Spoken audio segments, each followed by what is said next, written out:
Hi friends, welcome to mass creative vlogs. Friends, ఈరోజు నేను కడపలో ఉండేటువంటి అమీన్ పీర్ దర్గా, పెద్ద దర్గా అంటారు కూడా. ఇది ఇక్కడికి చాలామంది సెలబ్రిటీస్ వస్తూ ఉంటారు. ఇది ఎక్కడ ఉందంటే మనము ఎగ్జాక్ట్లీ వైవి స్ట్రీట్ అనే ఒకటి మార్కెట్ ఉంది. ఆ వైవి స్ట్రీట్ నుంచి అంటే మనకు గడియారం సర్కిల్ ఉంది, 7 రోడ్స్ కానీ వచ్చేటప్పుడు. దానికి ఆపోజిట్లోనే వైవి స్ట్రీట్ అనేది చాలా పెద్ద మార్కెట్. ఆ మార్కెట్లోంచి ఎంటర్ అయితే లాస్ట్ ఎండింగ్లో ఈ దర్గా ఉంటుంది. సో ఇది చాలా ఫేమస్ దర్గా అనమాట. ఎందుకంటే ఇక్కడ చాలామంది జనాలు వస్తూ ఉంటారు. అంతేకాకుండా ఉరుస్ కూడా జరుగుతూ ఉంటుంది కాబట్టి ఆల్మోస్ట్ అందరికీ తెలుసు ఈ దర్గా అనేది. చూడండి, ఇప్పుడు నేను బయట పక్క, ఇప్పుడు మీరు చూసేదంతా ఇది పార్కింగ్ ఏరియా. ఇక్కడికి వెహికల్స్లో చాలామంది వస్తూ ఉంటారు కదా, వాళ్ళు పార్క్ చేసుకోవడానికి. దీని తర్వాత ఇది వచ్చేసి మెయిన్ ఎంట్రన్స్ అనమాట దర్గాకు. సో ఇక్కడ 2 వీలర్స్ పార్క్ చేసుకుంటారు, అంటే నార్మల్ టైంలలో. కానీ ఉరుస్ ఆ విధంగా జరిగేటప్పుడు ఇక్కడ వెహికల్స్ పెట్టడానికి కుదరదు. ఎందుకంటే ఇదే అమీన్ పీర్ దర్గా వాళ్ళదే ఒక స్కూల్ ఉంది బ్యాక్ సైడ్. అంతేకాకుండా వాళ్ళకి సంబంధించినది కళ్యాణం ఉంది. సో వెహికల్స్ అన్నీ అక్కడ పార్క్ చేయాల్సి వస్తుంది. ఊరు సాబొద్దు జాయింట్ వీల్స్, పిల్లలు ఆడుకునేటి అవన్నీ ప్లే గ్రౌండ్లో వాళ్ళు అరేంజ్ చేస్తారు. ఇది ఎంట్రన్స్లో దర్గా నార్మల్ టైంలో మార్నింగ్ టైం ఈ విధంగా ఉంటుంది. ఇవన్నీ పిల్లలు ఆడుకునే బొమ్మలు, వాళ్ళు సదింపులు చేయాలంటే టెంకాయలు, అగరబత్తీలు, ఖర్జూరం పండ్లు అవన్నీ ఉంటాయి. లేడీస్కి జెంట్స్కి సంబంధించిన బాత్రూమ్స్ ఉన్నాయి. మినరల్ వాటర్ కూడా ఉంది. ఇప్పుడు ఇక్కడ బైక్స్ కానొస్తాయి కదా, ఆడంతా 2 వీలర్స్ పెడతారు. ఇప్పుడు అంటే ఎక్కువ క్రౌడ్ లేదు కాబట్టి, ఫ్రైడే ఆ పొద్దు అయితే క్రౌడ్ ఎక్కువ ఉంటారు కాబట్టి ఇక్కడ వెహికల్స్ పెట్టడానికి కుదరదు, పార్కింగ్లో పెట్టాల్సి వస్తుంది. అంతేకాకుండా దర్గా లోపలికి ఎంట్రీ అయ్యే ముందరే ఇక్కడ ఉజూ ఖానా ఉంది. అంటే మనము కాళ్ళు చేతులు కడుక్కోవడానికి ట్యాప్ వాటర్ సిస్టమ్ ఉంది. ఇది దర్గాకు బీ సైడ్లోనే ఉంటుంది మస్జిద్ అనమాట. ఇది పెద్ద మస్జిద్. ఇది పాతది మస్జిద్, ఫస్ట్ నుంచి ఇక్కడే చదివిస్తున్నారు. సో ఒక కరోనా టైంలో ఈ మస్జిద్ రీమోడలింగ్ చేసేప్పుడు ఇక్కడ రేకుల షెడ్ మాదిరి కనుక చిన్నది, దాంట్లో మస్జిద్ చదివించినారు, నమాజ్ చదివిస్తున్నారు. ఇక్కడ కానొచ్చే ఇల్లులన్నీ వచ్చేసి షేక్స్కి సంబంధించిన ఇల్లులు. అక్కడ సెక్యూరిటీ కూర్చోంటారు కదా, అక్కడి నుంచి వాళ్ళకి ఎంట్రన్స్ ఉంటుంది. ఇక్కడికి జెంట్స్ నాట్ అలౌడ్ అనమాట, జెంట్స్ పోకూడదు. ఎందుకంటే వాళ్ళ ఫ్యామిలీస్ అంతా లోపలే ఉంటారు కాబట్టి. ఇదంతా దర్గాకు సెకండ్ గేట్ సైడ్లో ఉంటుంది ఇదంతా. ఇప్పుడు ఇది కానొచ్చేది మస్జిద్, నమాజ్ చదివించడానికి. ఇక్కడ కానొచ్చు కదా అమ్మాజీ బాబాజీ, ఇది మెయిన్ దర్గా అనమాట. ఆ మినార్స్ కానొస్తున్నాయి కదా గోల్డ్ కలర్లో, అదంతా ఇది కార్పెట్ వేసి ఉన్నారు కదా, అది సెకండ్ ఎగ్జిట్. అంటే ఎక్కువ షేక్స్ రావడానికి, వాళ్ళు మస్జిద్కి సంబంధించిన దర్గాకు సంబంధించిన కమిటీ మెంబర్స్ వాళ్ళు అంతా రావడానికి పోవడానికి వీలుగా ఉంటుందని చెప్పేసి ఇది సెకండ్ గేటు. నార్మల్ టైంలలో ఓపెన్లోనే ఉంటుంది. ఇప్పుడు మీరు కానొస్తారు కదా, ఇదంతా దర్గా లోపల ప్రాంగణము. మొత్తం ఎక్కడెక్కడి నుంచో జనాలు వస్తారు కదా, కొంతమంది నైట్ టైమ్స్ కూడా ఇన్నే ఉంటారు. కొంతమంది వస్తే చాలాసేపు టైం స్పెండ్ చేస్తూ ఉంటారు కాబట్టి వాళ్ళకు కూర్చోడానికి అంతా ఓపెన్ ప్లేస్ అనమాట. ఇప్పుడు నేను ఇదంతా బయట పక్క చూపించాను. బ్యాక్ సైడ్ వచ్చేసి పార్కింగ్ ఉంది. మెయిన్ ఎంట్రన్స్ కాడ ఇదంతా ఓపెన్ ఏరియా, అంగడ్లు, బొమ్మలు, బైక్స్ పార్క్ చేసుకోవడానికి, నమాజ్ చదువుకోవడానికి మస్జిద్, ఇవన్నీ బయట సైడ్ ఉన్నాయి. సో ఇంకా మనము లోపలికి పోలేదు అనమాట. ఇప్పుడు నేను మస్జిద్ దర్గా లోపలికి ఎంట్రన్స్ అయితేనే ఈ విధంగా ఉంటుంది. ఇదంతా మొత్తం మార్బుల్స్తో కవర్ చేసి ఉంటారు. ఎందుకంటే చాలామంది ఫ్యామిలీస్ చూడండి ఈ విధంగా వచ్చేసి వాళ్ళు ఇక్కడే ఎక్కువ టైం స్పెండ్ చేస్తూ ఉంటారు. దూరం నుంచి వస్తారు కదా చాలామంది, వాళ్ళు ఇన్నే ఉంటారు ఎక్కువ. అందుకోసమై మొత్తం మార్బుల్స్తో with drinking water facility, with టాయిలెట్స్తో సౌకర్యం ఉంది కాబట్టి ఇక్కడే వాళ్ళు కూర్చుంటారు అనమాట. ఎందుకంటే దర్గాకు ఎక్కువ జనాలు వస్తుంటారు, అక్కడ కూర్చుంటే క్రౌడ్ ఎక్కువైపోయేసి దర్గాలు తిరిగేటోళ్ళకి ఇబ్బంది అవుతుంది అనేసి ఇక్కడ ఈ రూములు కానొస్తున్నాయి కదా, ఇదంతా వాళ్ళ గుమ్మస్తులు అనమాట. అంటే దర్గాకు సంబంధించిన వాళ్ళకి సమాధులు ఉంటాయి ఇక్కడ. అమీన్ పీర్ దర్గా వాళ్ళ ఫ్యామిలీ మెంబర్స్కి సమాధులు అనమాట. ఇది అరుగు అనమాట ఇది అంతా. సో ఇదంతా మీరు చూస్తున్నారు కదా, ఇదంతా దర్గా అవుట్ సైడ్లోనే ఉంటుంది. ఇక్కడంతా మనుషులు కూర్చుంటూ ఉంటారు. ఇప్పుడు ఆడ స్టేజ్ మాదిరి కానసాం కదా, అక్కడ ఖవాలి అట్లా ఏర్పాటు చేసినప్పుడు స్టేజ్ కట్టేసి లైటింగ్ విత్ స్క్రోల్ తో వేస్తారు లైటింగ్స్ అంతా. సో ఇదంతా నైట్ టైంలో బాగా లుక్గా కానొస్తుంటుంది. ఈ ప్రతి ఎడ్జస్ట్లలో లైట్స్ ఉంటాయి, అంటే వచ్చి పోయేటోళ్ళ జనాలకి ఇబ్బంది లేకుండా లైటింగ్ కోసం. అంతేకాకుండా ప్రతి అడుగున సీసీ కెమెరాస్ మానిటరింగ్ చేస్తూ ఉంటారు. అన్ని చోట్ల కెమెరాస్ ఉంటాయి, పార్కింగ్లో, బయట కూర్చునే కాడ, దర్గా లోపల, ప్రతి చోట మొత్తము రికార్డ్ అవుతూ ఉంటుంది కెమెరాస్లలో. ఇది ఇప్పుడు మీరు వాళ్ళు జనాలు పోతున్నారు కదా ఇద్దరు, అది మెయిన్ దర్గా అనమాట. సో ఈ మెయిన్ దర్గాలోకి, అమీన్ పీర్ దర్గాలోకి లేడీస్కి నాట్ అలౌడ్, జెంట్స్కి మాత్రమే లోపల పోతారు వాళ్ళు. లేడీస్ అంతా చుట్టుపక్కల తిరుగుతూ ఉంటారు. ఆడ జనాలు కూర్చుంటారు కదా, ఆడ వాటర్ ఇస్తూ ఉంటారు అనమాట. థర్స్డే అవ్వద్దు, అంటే గురువారం అవ్వద్దు, శుక్రవారం అవ్వద్దు, పాలు కూడా ఇస్తారు చిన్న గ్లాసులలో. మామూలు టైంలో అయితే ఈ వాటర్ ఇస్తారు. వాళ్ళు సూరాలు కల్మాలు చదివి మన ఆరోగ్యం బాగాలేకపోయినా, రాత్రి పూట ఏమైనా కళలు వస్తున్నా కానీ, మనకు చెడు ఎక్కువ అలవాటు, చెడుగా కళలు వస్తూ ఉంటాయి కదా, అవన్నీ తాగితే కొద్ది వరకు బాగుంటుందని చెప్పేసి. సో ఇది మెయిన్ దర్గా.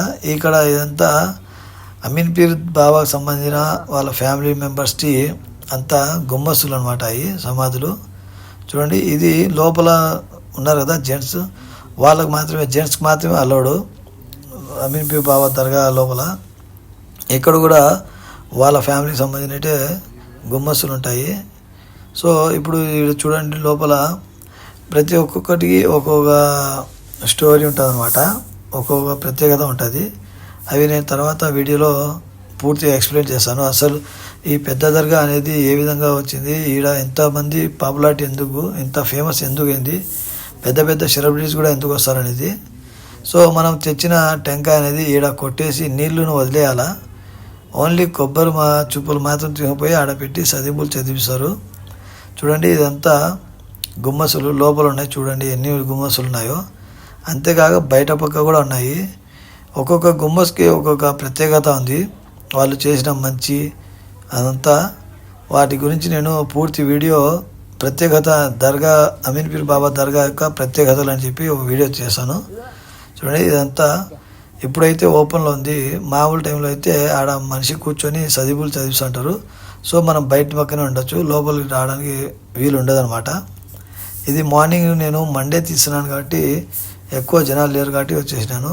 ఇది బయట పక్క వాళ్ళ గుమ్మసులు, వాళ్ళ ఫ్యామిలీ సంబంధించినవి. చాలా వరకు ఇక్కడ పావురాలు, పక్షులు ఉంటాయి ఎక్కువ. ఇది దర్గా, మెయిన్ దర్గా యొక్క బ్యాక్ సైడ్ ఎక్కువ పావురాలు అన్నీ వస్తుంటాయి. బయట నుంచి వచ్చిన జనాలు కూడా వాటికి కావాలంటే గింజలు వేస్తూ ఉంటారు. మొత్తం కమిటీ మెంబర్సే చేసుకుంటూ ఉంటారు మొత్తం క్లీనింగ్ చేసేది. చాలా వరకు మనుషులు పని చేస్తుంటారు ఇక్కడ క్లీనింగ్ చేయడానికి. వాళ్ళకి ఏమైనా తెలియని వాళ్ళకు వాటర్ కానీ బాత్రూమ్స్ కానీ చూపించడానికి. అంతేకాకుండా ఈ దర్గా కమిటీ మెంబర్స్ చాలామంది ఉంటారు. వాళ్ళు వచ్చిన ప్రతి ఒక్కరికి ఈ దర్గా యొక్క ప్రత్యేకత, అమీన్ పీర్ బాబా యొక్క ప్రత్యేకత అనేది ఎక్స్ప్లెయిన్ చేస్తుంటారు యాజ్ ఏ గైడ్స్ మాదిరిగా. మొత్తం వాళ్ళే తిప్పి చూపిస్తారు. అంతేకాకుండా ఇక్కడ మసీద్ ఉంది కాబట్టి 2 మసీదులు ఉన్నాయి, పెద్ద మసీదులు. అంతేకాకుండా అమ్మాజీ బాబాజీ ఉంది, అవి కూడా నేను నెక్స్ట్ కంటిన్యూ వీడియోలో చెప్తాను. ఇప్పుడు మీరు అంతా చూస్తున్నారు కదా, ఇదంతా దర్గా యొక్క బ్యాక్ సైడ్ అనమాట. ఇదంతా చూడండి, ఇదంతా బ్యాక్ సైడ్ పావురాలు వచ్చి ఈ విధంగా ఉంటాయి. పైన కూడా ఇప్పుడు మీరు కానసాం కదా మిరార్, అది మెయిన్ దర్గా లోపలే ఉంటుంది గుమ్మస్ అమీన్ పీర్ బాబాది. సో చూడండి ఇదంతా బ్యాక్ సైడ్, అంతా ఓపెన్ ఏరియా ఎక్కువ ఉంటుంది. ఎందుకంటే ఈవినింగ్ అయ్యేసరికి ఇదంతా జనాలతో నిండిపోతుంది అనమాట. ఎక్కువ ఫ్యామిలీ మెంబర్స్ వస్తారు ఈవినింగ్ టైమ్స్. లోకల్లో ఉండేటోళ్ళు, దూరం నుంచి వచ్చేటోళ్ళు మాత్రం ఎక్కువ మార్నింగ్ వచ్చేస్తారు.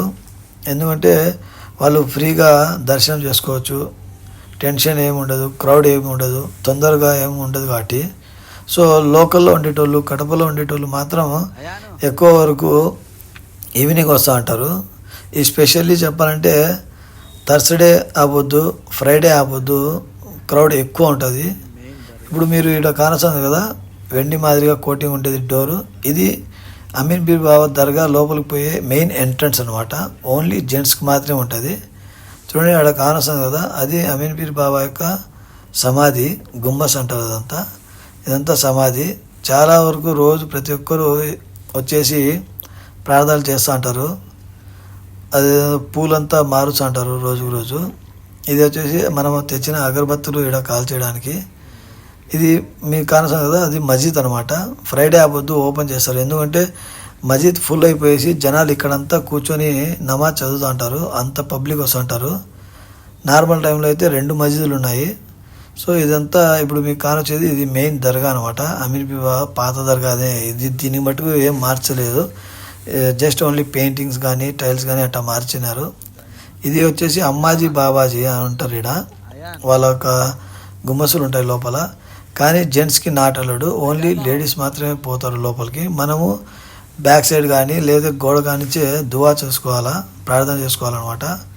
చూడండి ఇది వాళ్ళు ఆడ ఒక మనిషి కూర్చొని మనకు దువా చేసేసి మనం చేసుకున్న కోరికలు తీర్చాలని చెప్పేసి ఆశీర్వదించి నీళ్ళు ఇస్తారనమాట. తాగితే మంచి జరుగుతుంది అని చెప్పేసి. సో ఇది ఈ మాదిరి కాన్సెప్ట్ కదా, గోల్డ్ మాదిరి కోటింగ్. అక్కడి నుంచి లోపలికి నాటాడు అనమాట. లేడీస్కి బయటనే ఉండాలా. ఇదంతా పైన మినార్స్ యొక్క డిజైన్స్. ఇదంతా ఓపెన్ ఏరియానే. ఈ పక్క అన్ని దర్గాకి చుట్టుపక్కల ఎక్కువ ఓపెన్ స్పేస్ ఉంటుంది. ఎందుకంటే వచ్చిన జనాలు కూర్చొని ప్రశాంతంగా ఉండాలని చెప్పేసి. ఇది కానొస్తుంది గ్రీన్ కలర్లో, ఇది అమ్మాజీ బాబాజీ. సో ఇక్కడికి లేడీస్ పోయేసి వాళ్ళు ప్రార్థన చేసుకొని వస్తారు. మనకు నాట్ అలౌడ్ అనమాట. మనము ఎంతసేపు ఉండే దర్గా బయట పక్కనే వాల్స్ కానీ చూసుకోవాలా. ఇది మీకు మనం ఎంట్రన్స్ వచ్చిందా అదే దారి. ఇదంతా చూడండి ఎంత ఓపెన్ స్పేస్ ఉందో. ఎక్కువ కూర్చోడానికి, మనం ప్రశాంతంగా కూర్చోడానికి. అంతేకాకుండా దీనికి సెకండ్ గేట్ ఉంది. నేను ఇంతకుముందు ఫస్ట్ చెప్పినాను కదా స్టార్టింగ్లో, సెకండ్ గేట్ షేక్స్ వాళ్ళు రావడానికి అని చెప్పేసి. మనం ఇక్కడ ప్రార్థన చేసుకున్న తర్వాత నమాజ్కు పోవాలన్నా కానీ ఇది సెకండ్ గేట్ నుంచి బయటికి వచ్చేస్తాము. ఇదే సెకండ్ గేట్ అనమాట. దీనిలో బయటికి వస్తానే ఫస్ట్ అమ్మాజీ బాబాజీ దాదిమా గుమ్మసులు ఉంటాయి. ఇది మస్జిద్ అనమాట. సో మనము చూడండి ఇది ఒక పెద్ద మస్జిద్. ఇది మస్జిద్ పాతది. ఇది ఫస్ట్ నుంచి ఇక్కడే చేస్తున్నారు. ఇప్పుడు కొత్తగా అది కట్టినారు. షేక్ ఇల్లులు అంతా పార్కింగ్ ఇక్కడి నుంచి కూడా ఉంటుంది. సో మనం నమాజ్కి పోవాలంటే ఇట్లా పోవచ్చు. లేదు మనం మెయిన్ ఎంట్రన్స్లో నుంచే దర్గా అంతా చూసుకొని మళ్ళీ రావాలంటే ఇది ఉంటుంది. మొత్తం 4 ఎంట్రన్స్ ఉంటాయి దీనికి. మస్జిద్ బ్యాక్ సైడ్ ఒకటి ఉంటుంది మెయిన్ ఎంట్రన్స్. అది మెయిన్ స్ట్రీట్ అనమాట. పార్కింగ్ స్పేస్ ఒకటి ఉంటుంది, అదొకటి. మెయిన్ ఎంట్రన్స్ ఒకటి ఉంటుంది. చూడండి ఇది కానొస్తుంది కదా, రైట్ సైడ్లో ఉండేది అమ్మాజీ బాబాజీ దాదిమాది. ఇదంతా ఇప్పుడు మీకు చూసేదంతా మస్జిద్. చూడండి మస్జిద్ కాడ కూడా సీసీ కెమెరాస్ ఉంటాయి. ఎటువంటి ఇబ్బంది కలగకూడదు, ఎటువంటి ప్రాబ్లమ్స్ రాకూడదు అని చెప్పేసి వాళ్ళు మొత్తము సీసీ కెమెరాస్తోనే మొత్తం ఫుల్ చేసినారు. చూడండి ఇది మన నమాజ్ చదవడానికి వచ్చిన వాళ్ళు వజూ చేసుకోవడానికి వజూ ఖాన్ అనమాట. రోజుకు రోజు ఇక్కడ వాటర్ అనేది చేంజ్ చేస్తూ ఉంటారు. అంతేకాకుండా వాటర్లో ఫిషెస్ కూడా ఉన్నాయి. అన్ని రకాల ఫిష్లు లోపల వేసినారు. చూడండి మీకు కానొస్తుంది కదా తిరిగేది ఇదంతా. అది దానివల్ల ఎటువంటి ఇబ్బంది ఏమి లేకుండా మనం వజూ చేసుకోవచ్చు, నమాజ్ చదువుకుంటాము. సో ఇది చాలా ప్రత్యేకమైన దర్గా. దీని స్టోరీ అనేది, దీని చరిత్ర అనేది నేను ఒక పెద్ద దర్గా అమీన్ పీర్ బాబా దర్గా దాని యొక్క ప్రత్యేకత అని చెప్పేసి ఒక ఫుల్ లెంత్ వీడియో చేస్తాను చూడండి. ఇదంతా మస్జిద్ అనమాట. సో ఇప్పుడు మీకు క్లియర్గా అర్థమైంది కదా ఈడ అమీన్ పీర్ బాబా దర్గాకు ఏ విధంగా రావాలా, ఈడ వచ్చినాక ఏమేమి ఉన్నాయని చెప్పేసి. మస్జిద్ ఉంది, అమ్మాజీ బాబాజీ ఉంది, దాదిమా ఉంది, అండ్ అమీర్ పీర్ బాబా వాళ్ళ యొక్క ఫ్యామిలీకి సంబంధించినవి గుమ్మసులు ఉన్నాయి. దీని యొక్క స్టోరీ, దీని ప్రత్యేకతలు అనేది నేను ఒక వీడియో చేశాను. మీరు కంటిన్యూగా ఛానల్ చూస్తానండి, వీడియో అప్లోడ్ చేస్తాను ఫ్రెండ్స్. ఇది అమీన్ పీర్ బాబా యొక్క దర్గా అనమాట. ఇది బ్యాక్ సైడ్ ఎంట్రన్స్ అనమాట. అది ఉరుసా బుద్ధు ఎక్కువ క్రౌడ్ ఉన్నప్పుడు ఓపెన్ చేస్తుంటారు ఇటాటని. Thank you for watching my video friends. Have a good day.